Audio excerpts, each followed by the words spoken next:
Bueno, Albert, como mínimo sabemos de tu propia voz que no fuiste participante de la bomba atómica, que eso también está bien, ¿vale? Y ahora que lo nombras, ¿es cierto que realmente predijiste las consecuencias del nazismo antes de que ocurriera? Bueno, creo que no había que ser muy listo para ver los pensamientos del Partido Nacional Socialista de aquella época. Eran antisemitas y totalmente bélicos. En este caso en concreto, yo mismo me acuerdo que fui avisado por la policía diciendo que mi vida corría peligro. Y más después de que asesinaran a un amigo personal con relevancia en aquella época, que por cierto había sido ministro de Asuntos Exteriores de Alemania. Se llamaba Walter Rathenau. Bueno, entonces por lo que explicas, podríamos decir que fuiste un visionario de los acontecimientos, ¿no? Por lo que cuentas. Te puedo asegurar, querido Jordi, que no fui ningún visionario. Solo vi plantadas las semillas del antisemitismo antes que otros. Fue por eso que decidí aislarme y esconderme antes de salir de mi querido país. Igualmente, Albert, visto lo visto y mirando el paso de los tiempos y después sobre todo del holocausto judío, por desgracia, por parte de los nazis, me imagino que ningún judío, por célebre que fuera, se escapó de las garras del partido nazi en aquella época, ¿no? Por supuesto que no. La ideología de aquella época de la Alemania nazi estaba, como ya sabéis, totalmente obsesionado por los rasgos raciales. Y yo no fui menos, claro está. Yo mismo sufrí la hostilidad no solo del partido, sino de mis propios compañeros de profesión, que tiene cojones la cosa. En la famosa quema de los libros del 1933, que me imagino que la historia lo sabéis, la acción contra el espíritu alemán, las obras más sacrificadas y odiadas fueron de Sigmund Freud, Karl Marx, Stefan Zweig, Walter Benjamin y por supuesto la mía propia, ataques raciales puros y duros. La verdad es que no dudo que deberían ser momentos bastante duros para ti. ¿Hasta qué punto llegó el acoso contra tu persona y cuándo empezaste a ver el peligro inminente sobre el tema de los nazis en Alemania? Bueno, pues fue de un día para otro, aunque ya estaba todo más que orquestado, empecé a ser criticado constantemente por la prensa alemana en general y acto seguido por la especializada. Piensa que por aquellos momentos se llegó a crear una especie de pantomima sindical llamada Alemanes para la Conservación de la ciencia pura, que más surrealismo era imposible, donde se hacían reuniones en edificios de gran capacidad, donde se reunían panfletos antisemitas e insignias con esvásticas, entre esa exquisita audiencia. Bueno, y aparte me imagino que poca réplica se podría hacer sobre esos ataques, ¿no? Poco podríais hacer, por muy famosos que fuerais. Bueno, la verdad es que poco yo podía hacer. Sí que es verdad que escribí algún artículo en el que me quejé enérgicamente. Además, por prudencia pura y dura, perdón, me negué a participar en debates como por ejemplo, me acuerdo en la reunión de científicos y físicos alemanes de Leipzig, pero de poco servía ya mis quejas, ya estaba más que sentenciado. La verdad, Albert, reconozco que por mucho que se sepa sobre todo lo que pasó en aquella época, la verdad es que a mí personalmente me impacta, no deja de sorprenderme y tu relato me conmociona, ¿no? Está claro que había que estar allí para creerlo. Pues sí, mi querido Jordi, la cosa llegó a tal punto que dos de los científicos más famosos de Alemania, en este caso dos premios Nobel, eran Johann Stark y Philipp Zener, fueron tan incrédulos para apoyar desde un principio al Partido Nacional Socialista. Incluso llegaron a escribir un tipo de comentarios en prensa del primer intento del golpe de Estado del partido nazi, que si no me acuerdo mal decía lo siguiente: ¿nos parece, estoy pensando, ¿nos parece un regalo de Dios de los tiempos antiguos, cuando las razas eran más puras, la gente era superior y no dejaba engañar? Él está aquí. Se referían al Führer. Si se ha revelado como el Führer, decían. De los sinceros, le seguiremos. Imagínate cómo estaba la cosa. Bueno, para un tipo tan seguramente inseguro como Adolf, seguro que fue un golpe de autoestima, ¿no? Sí, claro, imagínate lo que significó en su día para él estos dos comentarios para el hijo de puta de Adolf, viniendo de parte de los dos premios Nobel tan respetados como eran en mi país. Igualmente increíble aquella época, Albert, para que no vamos a engañar. Si alguna es de esos pasajes de la historia que no hay que olvidar y recordar que sí puede ser que nunca más volvieran a ocurrir, ¿no? Si es posible. Para cerrar ya este capítulo, pero relacionado un poco con el tema de los ideales políticos en sí, ya que soy un forofo de este tema, explícame cuáles eran tus ideales políticos, teniendo en cuenta que por tu parte tú tuviste hasta 3 nacionalidades diferentes y eso pues da para mucho, ¿no? Y sobre todo me interesaría diseccionar esta pregunta en dos partes y saber también, por ejemplo, en mi país, en concreto en España, por qué alternativa política te decantarías, ¿por izquierdas o por derechas? Bueno, mi verdadero idea político siempre fue el democrático. Eso quiere decir que todo el mundo debe ser respetado como persona y nadie de nadie debe ser divinizado, mi querido Jorge. En este siglo que os ha tocado vivir, aunque las reglas físicas puras y duras ya no existen, excepto excepciones como por ejemplo, como puede ser Siria o Yemen o la guerra de Sudán del Sur, o por ejemplo ahora la de Rusia, las diferencias entre izquierdas y derechas las encuentro más bien escasas, como decís ahora en la actualidad, son mismos perros, pero con diferentes collares. Bueno, sí, lo de mismos perros con diferentes collares es un dicho de todos conocidos. Pero ¿podrías explicarte un poco más exactamente cuando dices las diferencias entre izquierdas y derechas? Bueno, a ver, te voy a poner un ejemplo. Es que hacerme hablar de política tiene cojones la cosa. A ver, en vuestro país, por poner un ejemplo, alguno de los partidos que estuviera gobernando, fuera el que fuera, el color de su bandera, tendría que poder asegurar la separación del poder judicial. Eso es básico, indispensable.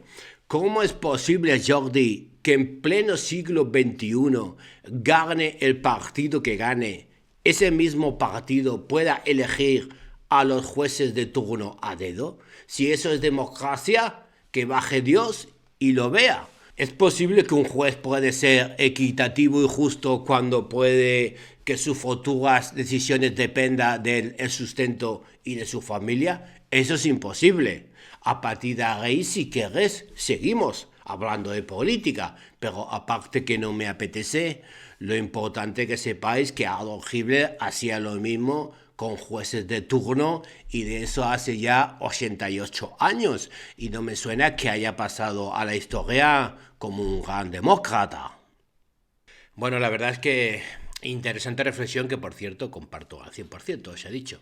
A ver si algunos dirigentes cogen algún dato referente a estos comentarios y empiezan a cambiar lo más básico, aunque dudo mucho que lo realicen, todo se ha dicho. Pero bueno, Albert, a ver, hasta ahora digamos que yo personalmente me imagino que también nuestra audiencia estará muy contento con esta entrevista, ¿no?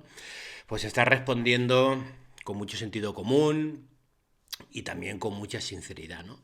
Pero vamos, en este caso, para darle un poco la recontravuelta, vamos a adentrarnos un poco más en tu pasado un pelín más oscuro, ¿vale? Y cuando me refiero a eso, me refiero a tu opinión sobre otras culturas, ¿vale? Que se comentó mucho en su día, precisamente, para que la redundancia, unos comentarios en la prensa sobre tus viajes al mundo occidental y asiático, ¿ok? Entonces, mi pregunta directa, y para no siempre estar dando golpecitos de la espalda, que para eso siempre tenemos tiempo, sería, Albert, ¿eres racista o clasista? Bueno, es un poco una pregunta un poco friki por tu parte, pero yo te diría que ni una cosa ni la otra. A ver, y me explico un poco mejor. Sí que es verdad que entre 1922 y 23 realicé una serie de viajes donde estuve en Palestina, Sri Lanka, China, Japón y en vuestro país, en España. Y sí que hubo países que me dieron una peor sensación o una mala sensación. Por mi paso, por ejemplo, en China observé a personas muy trabajadoras, pero muy sucias y sobre todo obtusas. Hubo detalles como, por ejemplo, cuando comían observé que no lo hacían en bancos como el mundo occidental, sino en cuclillas, igual que los europeos cuando cagan en el bosque. Bueno, todo esto también va comentado porque es verdad que en su día llegaste a hacer tales comentarios como, dos puntos, sería una pena que los chinos sustituyeran a las demás razas, pues es una sociedad más autómata que personas. Esto, como tú comprenderás, son comentarios bastante durillos. Pues sí, es cierto que lo comenté, para que nos vamos a engañar, y en esos momentos de mi vida era lo que pensaba. Pero igualmente te comentaré que visto lo visto con el paso del tiempo, no hay dudo que en muy poco espacio de tiempo se acabará convirtiendo en la primera potencia económica mundial, si es que ya no lo es, incluso por sobre todo, sin duda alguna, superando a los Estados Unidos de América. Bueno, la verdad es que no se puede negar que no has tenido pelos en la lengua, ¿para qué nos vamos a engañar? Y además, la verdad es que yo personalmente comparto alguna de tus ideas. Por cierto, los japoneses, ¿qué opinión te produjeron? Bueno, pues me dio la sensación de ser un pueblo humilde, muy occidentales para ser asiáticos, con gente decente, y además atractivo físicamente, que eso me gustó bastante. Me gustó su estilo de vida y sus lindas casitas en las que habitaban así en plan pequeñito, todo muy recogidito. Además he observado que con el tiempo cómo han superado muy brillantemente todas las adversidades después de la última guerra mundial contra Estados Unidos. Y la verdad es que su recuperación es verdaderamente impresionante. Bueno, también coincidimos mucho en la opinión sobre los japoneses. Qué casualidad que casualmente pasen tantas casualidades, como decía el genio del humor Groucho Marx. Y ya puestos a repasar los países que visitaste, ¿qué te pareció, por ejemplo, Egipto? Creo que estuviste en la ciudad portuaria de Port Said, ¿no? Si no me ha engañado Google. Si te digo la verdad, allí quizá fue donde peor lo pasé, la verdad. Me dieron la sensación como gente escupida del infierno, gente gritona, de todos los colores que se abalanzaban sobre nuestro barco de una manera horrorosa y descomunal, dada la sensación como si nos invadiera una plaga. La verdad, Jordi, es que lo pasé fatal, muy, muy mal. Bueno, interesante reflexión, no cabe duda. Vayamos con el penúltimo país que visitaste. ¿Qué tal te fue por Sri Lanka? No sé por qué me creo que tampoco voy a escuchar nada bueno. No, la verdad, me pareció gente intrusa, nativa y primitiva. No me dieron muy buena impresión, la verdad. No me gustó su forma de trabajar, sobre todo los carros de culí. Bueno, a ver, Albert, no seas malo conmigo y no me hagas irme a Google porque la verdad es que no tengo ni idea de lo que significan los carros de culí. ¿A qué te refieres exactamente con ese término? Bueno, pues los cargos de culí llámese a los trabajadores con escasa cualificación procedente de los países asiáticos, para ser más exactos. Bueno, está bien. Una vez escuchado estos comentarios, ¿vale? Donde veo que realmente no has tenido ningún reparo para mostrar tu sinceridad, miedo me da de lo que tengas que explicar sobre tu estancia en mi país, en España. No te creas, querido Jordi, igual hasta te sorprendo y todo. Si no me falla la memoria, en tu país estuve en tres ciudades, exactamente en Barcelona, Zaragoza y Madrid. Fue en el año 1923, entre febrero y marzo, exactamente. Si no me falla, yo creo que sí.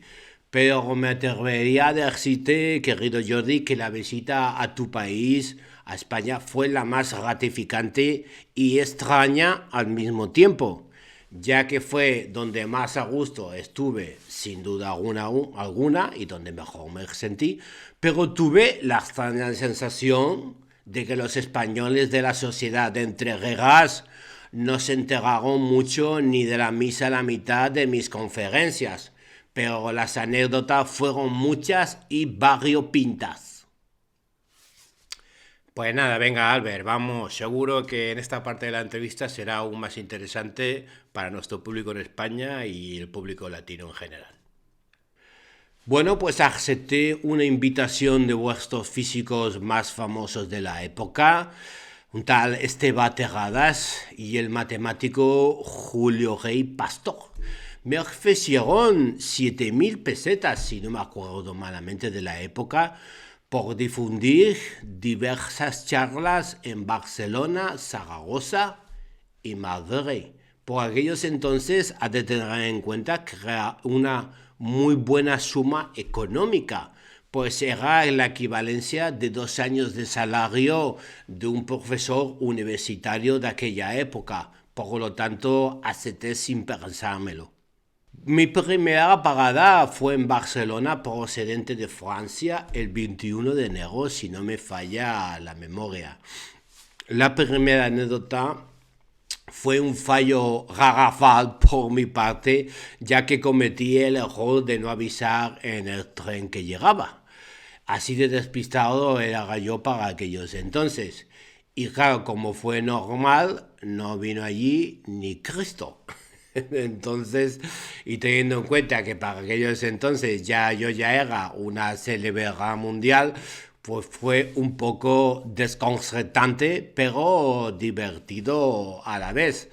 Así que mi mujer que me acompañaba y yo caminamos hacia una humilde pensión y allí nos quedamos hasta que logré ponerme en contacto con mi amigo Esteban.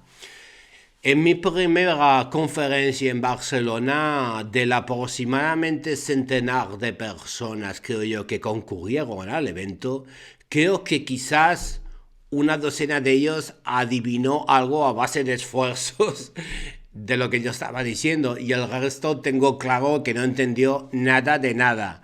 Solo había que observar sus caras de asombro y cansancio a la vez.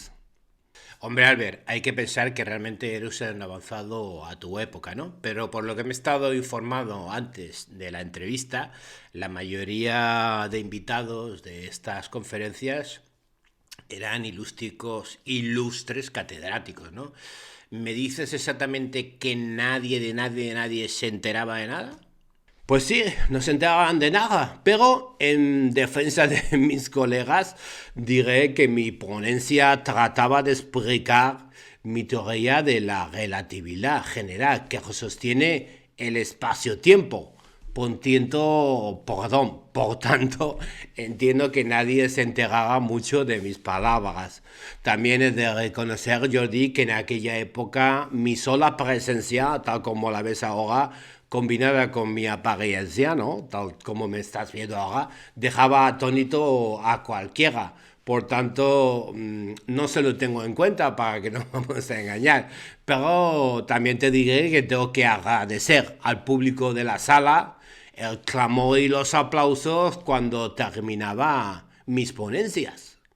Bueno, igualmente por lo que explicas, veo que tampoco te fue tan mal, ¿no? En mi querida ciudad condal, donde yo nací, por cierto. ¿Y qué tal te fue con los Mañicos? ¿Qué tal te fue por Zaragoza?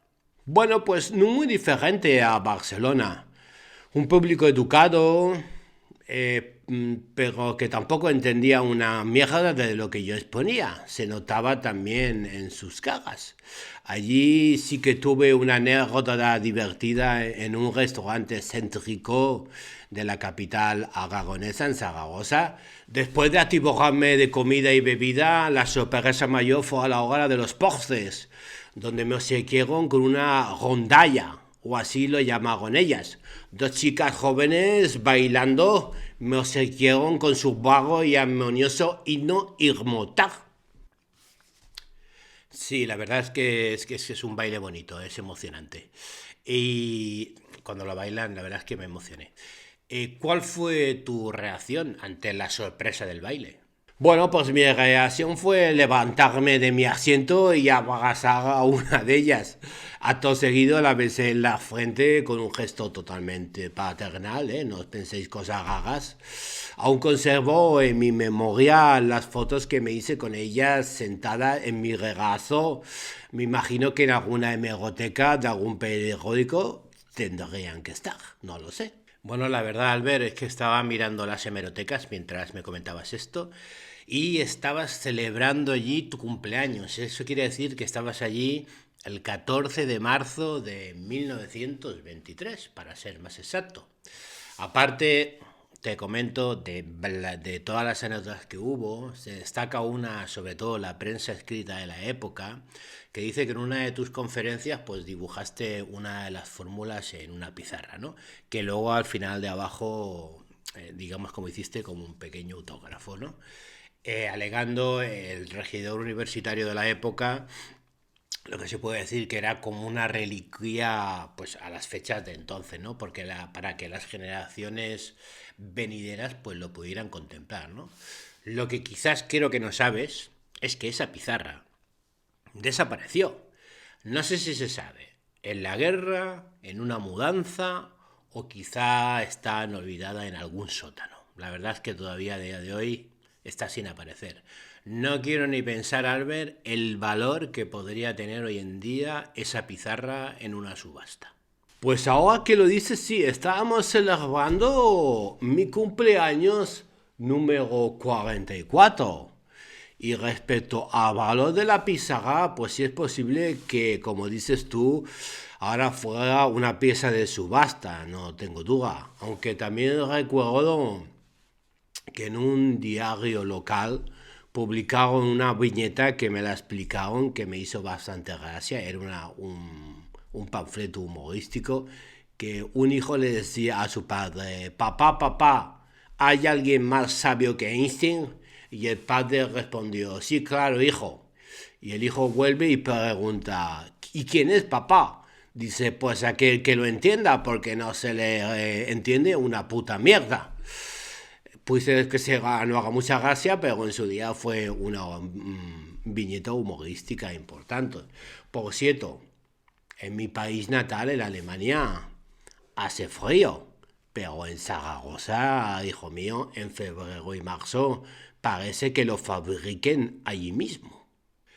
Eh, bueno, sí, la verdad es que hay que reconocer que frío el que quieras y más, ¿vale? Eso no se puede negar.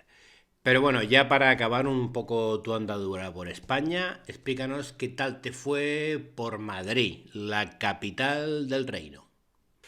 Bueno, pues no muy diferente de las demás ciudades. Salas abarrotadas de personal muy distinguido y cualificado y mucha atención del público asistente que disimulaba el cansancio porque tampoco entendían una puta mierda, para que nos vamos a engañar.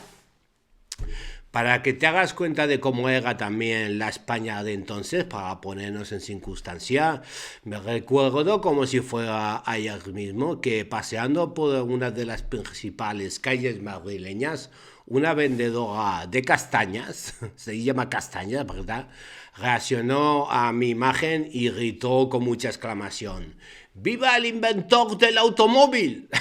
Imagínate, cuando me lo tradujeron no podía pagar de partirme de risa.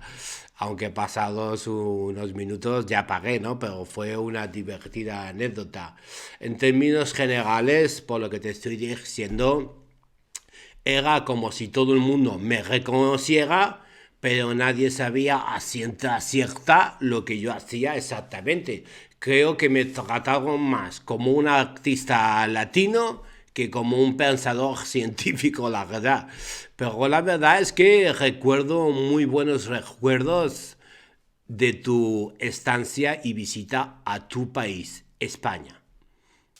Bueno, la verdad es que por lo que cuentas, parecías más un Beatle que un científico.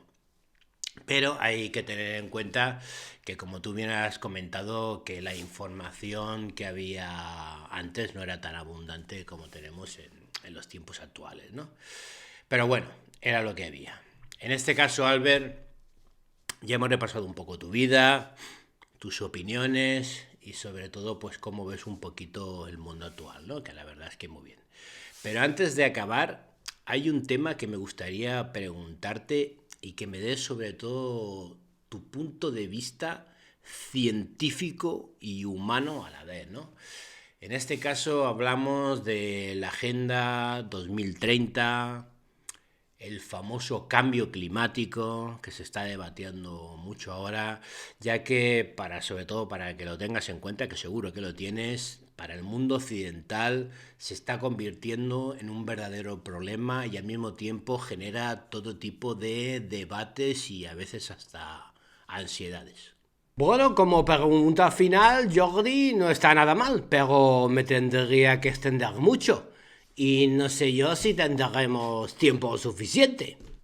Sí, hombre, sí, por supuesto que sí, Albert. No solo tenemos todo el tiempo del mundo, ya que el que hace el podcast soy yo y lo alargaré hasta que pueda, si no ya lo iremos cortando a trocitos para que la gente tampoco se sature, sino que además me imagino que a nuestra audiencia, que es una audiencia selecta, las audiencias lo están demostrando, que vamos subiendo hacia arriba, significa que a la gente le interesa la historia que dices, ¿vale?